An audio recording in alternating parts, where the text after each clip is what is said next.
Every contract that you win is going to start with a lead.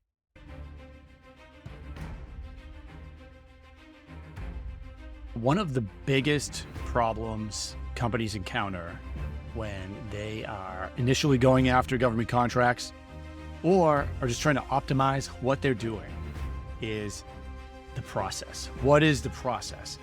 What opportunities should I go after? How do I find those opportunities? After I find those opportunities, what do I do with them? How do I close those? How do I turn those into closed contracts? Some people spend years figuring out what the actual process looks like. Imagine taking your existing business and generating an additional $2 million a year in revenue for the product, service, technology that you sell. What we're going to do is take what often takes years for a small business to figure out, and in a few minutes, I'm going to show you part of that system. So I'm going to show you what opportunities to go after and how to find those opportunities. Welcome to a new 3-part series based off of our new book, The Government Contract Planner. And in that planner, we show you how to find leads, turn those leads into meetings, and then through a systemized pipeline, turn those meetings, those leads into closed contracts. So this is episode number 1 of the 3-part series, which is leads. Our book, The Government Contract Planner, is now available on Amazon. Go check it out. Before we get started, you guys can head on over to dodcontract.com, which is our hub for information and the services that we provide. Every contract that you win is going to start with a lead. Now, I don't care if you find that lead on sam.gov, or if it's a lead from an existing customer, or if it's a lead from a prime and you're a subcontractor. However you find that lead, a lead it is. And you're going to turn that lead into a meeting, meaning a conversation with an actual person in the government that has a requirement and funding that could put you on contract. And then you're going to take that now vetted lead, meaning not just an idea, but now this is something that the government wants what you're selling. You're speaking with them, and you're taking that and you are managing it in a pipeline through persistence and follow-up and probably a proposal that you're going to have to write. You're turning that into a contract. This is the system that wins contracts. The average small business that's selling to the government makes a little over $2 million a year, and that fluctuates each year. So my goal for you is to be able to set up a system that's doing that for your business. You can certainly make a lot more. You can make a lot less. Depends on what you're selling, how good the product or service is. This is the system you want to follow. First, I want you to avoid the biggest mistake companies make when they're looking for leads. And that mistake is that they go on sam.gov and they find something called a request for proposal, a request for quote, or a product, service, technology that you sell. And you think it's perfect.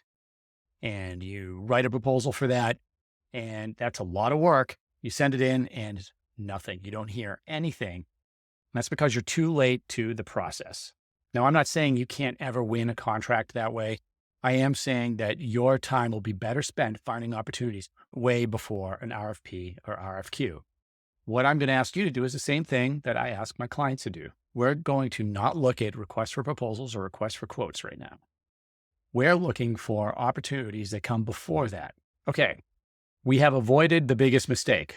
We are not looking at RFPs or RFQs. So you're probably saying to yourself, all right, Rick, this all is very confusing to me anyway. How do I find the leads that actually make sense for our business? Now, lead strategy number 1, I call this the RFI, request for information, or sources sought strategy. Now, what is a request for information or sources sought? This is when the government on sam.gov puts out a request for information from companies like yours on whatever it is that they want to purchase. So if they are purchasing cybersecurity services, they might be asking, can small businesses do this type of cybersecurity service? Can they protect data at rest? can they provide people to install software X? If they were looking at accountants, they might be looking for the latest technology for bookkeeping. Okay. They're going to ask questions. When I was a program manager on the government side, these were great resources for the government to help build the solicitation.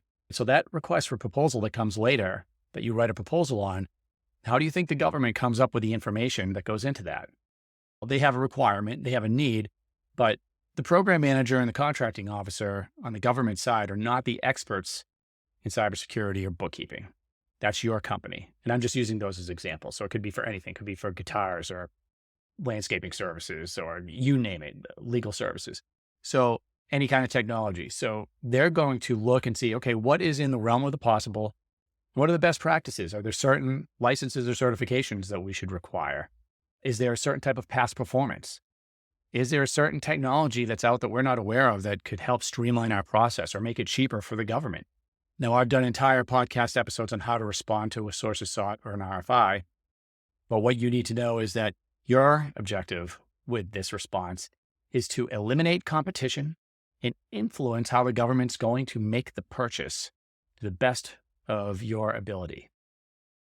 You eliminate by recommending that the government sets aside the contract for your type of business.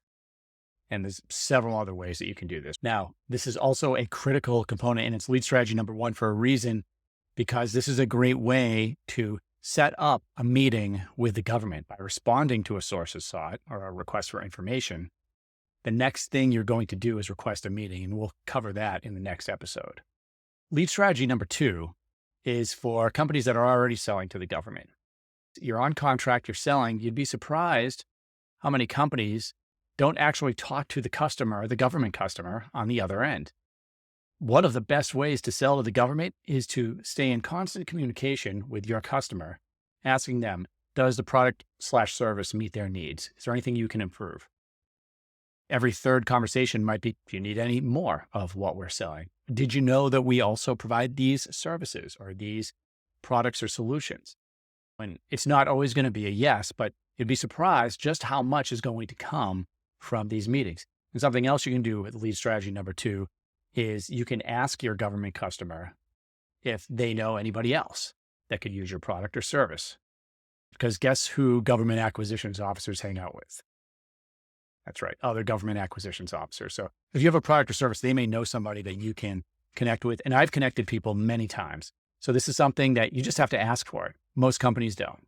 So that's lead strategy number two. Lead strategy number three involves tapping into government acquisitions forecasts that are published by the major federal agencies.